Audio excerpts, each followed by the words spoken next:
naramdaman ko like I was gliding. So, eto.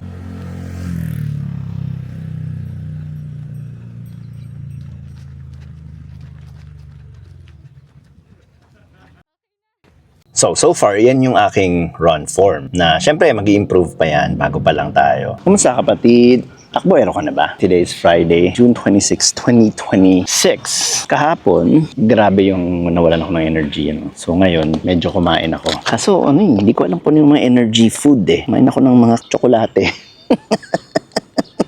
Anyway, tingnan natin kung mawalan pa tayo ng energy. Kunti lang dinakain kong rice and ulam. Basta nagkain lang ako ng isang bar ng Cloud9. Nag-ano pala ako, Spanish bread, 2.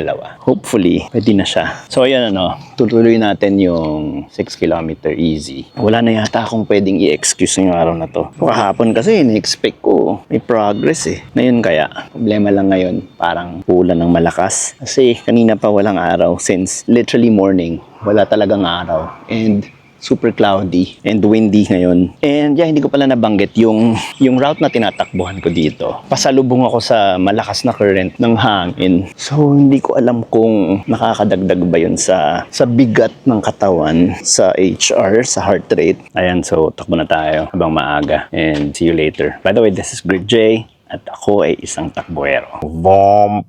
Okay, so medyo ginabi na kami, And actually, nandito pa kami sa pet shop kasi pinapag-groom namin yung aming baby dog na si Oli. Anyway, regarding today's run, it's crazy. Kahapon, hirap na hirap ako, diba? So ngayon, akala ko pagkain lang yung sagot. Kumain ako. Actually, same lang naman yung kinain ko. The only difference is I ate 2 Spanish bread and 1 chocolate bar ng Cloud9. So, yun lang yung difference. But, ibang klase.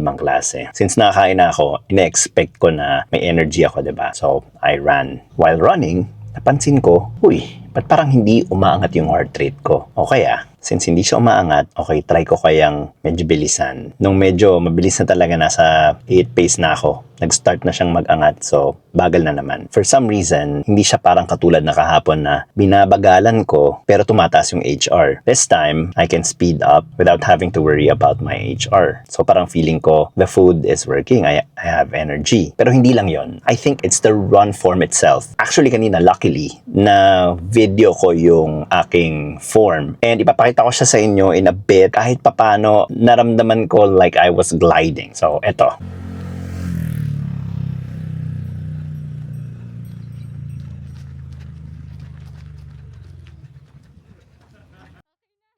So far, yan yung aking run form na syempre mag-i-improve pa yan bago pa lang tayo. Pero kahit papano, komportable na siya. Hindi na mindless ko na siyang ginagawa, automatic na yung katawan ko na ganun yung takbo ko. Compared noon, ang pangit talaga. Siguro, in the past videos, nandun yung aking run form. Sagwa, man. Anyway, para ma-explain ko sa inyo yung nangyari, tingnan natin yung resulta. Bam! 6 kilometer, 9:55 pace, 59 minutes and 32 seconds. Well, hinabol ko pa rin yung pero hindi siya mahirap. Hindi ko na kailangan mag-sprint. Bilisan ko lang ng konti. And hindi pa talaga siya umabot ng 1 hour. May 28 seconds pa tayo, diba? So, malaki yung improvement. And tingnan natin yung splits. 135 HR, 136, 138, 140, 138 heart rate, 59 minutes. Hindi na tayo maabot ng 1 hour. And I think kahit hindi ko siya habulin, yung last lap, pasok ako sa 1 hour. Nakakatuwa kasi ito yung ine-expect ko sanang takbo kahapon. Unfortunately, kahapon talaga hindi ko alam. Yung takbo ko, parang sabi ko, bakit pagod agad ako?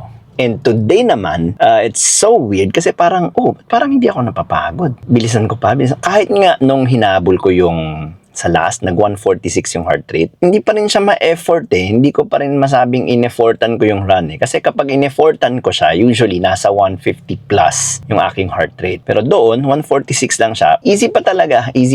Lalo na yung mga 130s. Ito pa may napansin ako. Nabanggit ko before na yung nagsisimula akong aralin itong form na to, yung pinakauna kong experiment is the calves action. Parang yung binuburst ko yung calves ko. Pero hindi siya sustainable. I started looking for another answer. Ngayon, yung heel ko, I was pushing my heel way back. Bumilis pero hindi rin siya sustainable tsaka ang pangit ng itsura. But then, na sinubukan ko yung driving force ko forward, hindi na sa feet, kundi sa knees. Magpo-push forward ng feet ko, sa pagtakbo ko, hindi na yung feet ko na para akong sumisipa ng bola. I started using my knees. For some reason, everything just fell into place. Everything clicked. Tapos parang, edi okay na yung run form, di ba? Kahit hindi ko i-activate yung calves ko while doing the form, maganda siya, mabilis siya. But then, sinubukan kong gamitan ng calves power. Mas lalo akong bumibilis. And, napansin ko, hindi rin tumataas yung heart rate pag ginagawa ko yun. Although, at some point, nakakapagod. So, parang onting burst lang siya. Burst, onting burst. Like a 2-minute burst with calves. And then, ipapahinga ko na siya back to normal na walang calves action. Medyo babagal ng konti. And then, pagka napahinga ng konti, calves action na naman. Galing, ang galing. Although, excited ako sa magiging future progress, no? Although, feeling ko sobrang bagal ko eh. And, every time na makakakita ako ng mga Strava results na lumalabas sa feed, puro mga zone 2, like 130, pero nasa 5 minute per kilometer yung kanilang mga average pace. So, it's crazy. Hindi ko alam kung kailan ako aabot doon. Feeling ko, ilang taon na mahihirapan pa rin ako sa 6 minutes per kilometer. Pero hindi tayo magmamadali. We're gonna do this forever. Walang reason para i-push natin ng matindi yung sarili natin at ma-injure, diba? Imbis na mainip ako, I'll just trust the process. So, continue ko lang yung aking program and hopefully mag-improve tayo na mag-improve. So, yun ang plano. Tomorrow is the last recovery run. So, we'll make the most out of it. Instead of running 10 kilometer, baka mag 6 kilometer pa rin ako. Hopefully, hindi umulan. By next week, I am hoping July, malakas tayo. So, yan yung nilulook forward natin. So, I guess medyo mahaba na yung video, no? I-cut na natin. I guess yan lang muna for today. Anyway, takbohista ka na ba? Maraming salamat for watching. Have an amazing rest of your day. See you guys on the next one.